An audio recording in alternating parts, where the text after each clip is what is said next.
Begitu kan? Ya. Ya. Jadi di sini saudara sendiri mengatakan parameter, bukan saya ahli. Dan memang referensi-referensi yang saya baca juga memang selalu kalau ada cyanida umumnya ya dipakai parameter. Betul ya? Ya. Benar ya? Sekarang saudara mengatakan bahwa parameter untuk menentukan matinya seseorang itu adalah ditemukannya asam tiosyanat di dalam hati dan urin. Pertanyaan saya, dalam berita acara hasil laboratorium labkrim itu, apakah saudara temukan ada tiosyanat di dalam hati?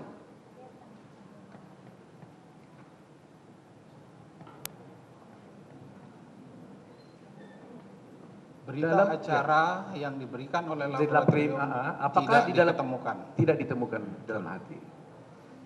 Apa juga tidak ditemukan di dalam urin? Tidak ditemukan. Tidak ditemukan.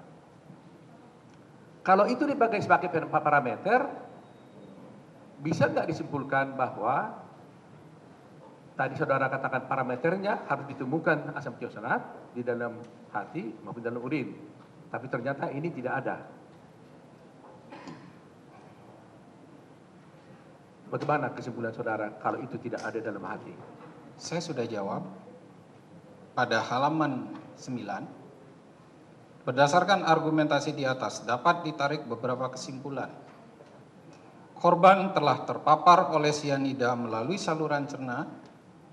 Sianida telah terabsorpsi, dimungkinkan telah terdistribusi ke seluruh tubuh korban. Tidak terdeteksinya ion CN dan ion tiosyanat di dalam barang bukti organ tubuh dan urin korban dapat dijelaskan telah terjadi penguraian ion-ion tersebut selama korban meninggal dunia hingga diotopsi oleh kedokteran forensik.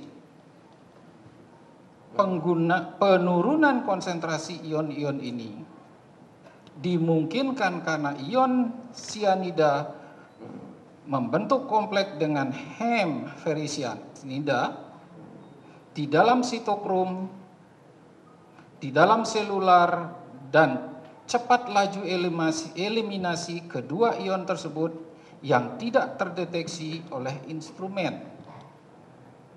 Jadi saudara kan mengatakan dimungkinkan. Jadi kan ini menjadi persoalan kita kan. Jadi saudara membuat pendapat dimungkinkan. Pertanyaan saya adalah, persoalannya kan darah kan tidak diperiksa. Jadi kita tidak tahu kemungkinan yang saudara katakan itu benar atau tidak. Sehingga saya ingin bertanya,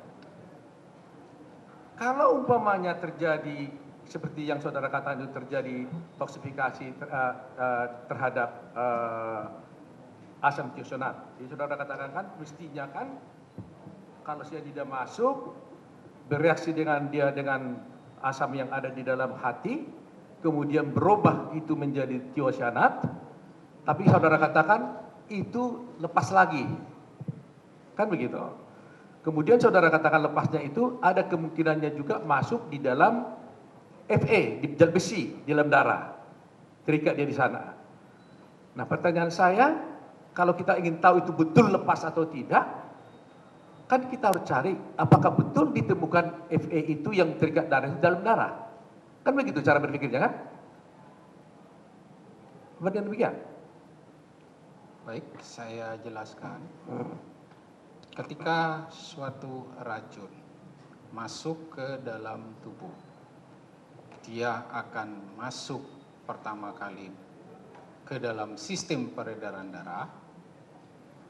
Dia akan beredar ke seluruh tubuh bersama aliran darah,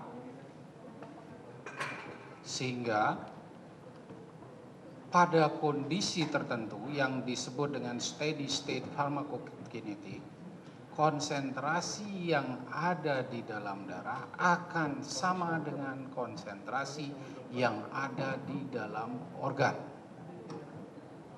Artinya, ketika organ diperiksa tidak diketemukan berdasarkan kebenaran yang disampaikan oleh ilmuwan farmakokinetik dunia yang diakui oleh seluruh ilmuwan farmakokinetik, berarti di darah juga tidak diketemukan setelah tubuh korban diotopsi, bukan pada saat korban meninggal. Lalu saya berusaha menjelaskan kenapa tidak diketemukan. Tadi sudah sangat jelas saya jelaskan. Sianida akan berubah menjadi karbon monoksida,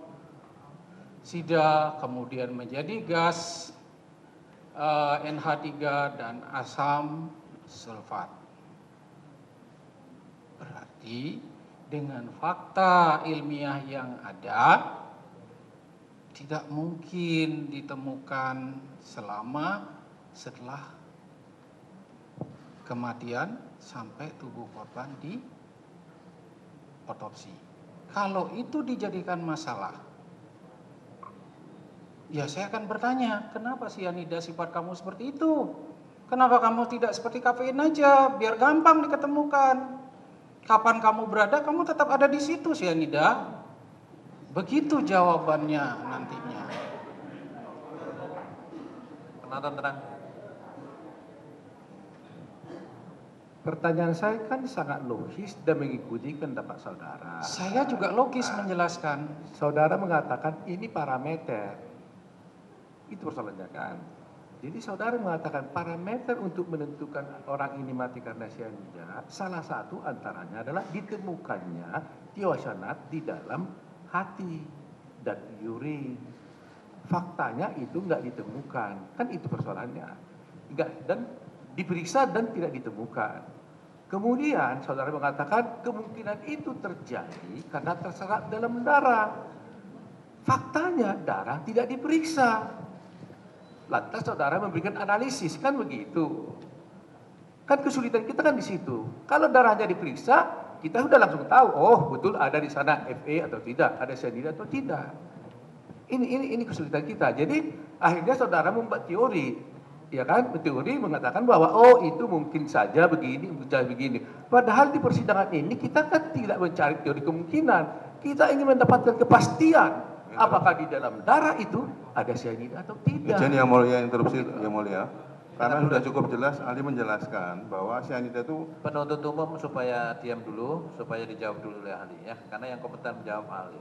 Silakan. Kalau memang ahli kami tidak bisa keberatan menjawab, karena katakan tidak bisa menjawab. sudah dijelaskan secara jelas oleh ahli tadi. Yang Iya mulia. kan menurut penuntut umum ini Siap. penasihat umum belum jelas. Terima ya. kasih. Ya silakan. Baik, saya kembali jelaskan.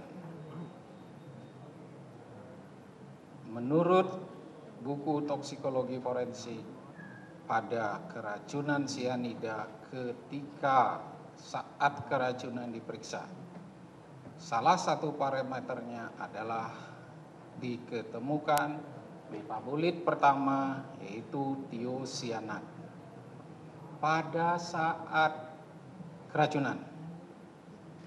Saya garis bawahi, berarti kalau seandainya korban pada saat itu dilakukan, darahnya diambil,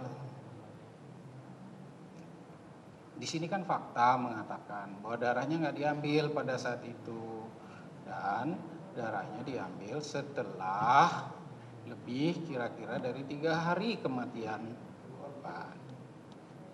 Seperti yang saya sampaikan sebelumnya, sebagai ahli tidak boleh berpikir terkotak-kotak, harus membaca semua fakta secara komprehensif, baik fakta yang diberikan pada hasil pemeriksaan maupun fakta ilmiah yang sudah dilaporkan oleh masyarakat ilmiah tersebut. Berdasarkan fakta tersebut, saya mengurai. Pertama, secara umum, tadi saya sudah sampaikan, pada kondisi steady state, di mana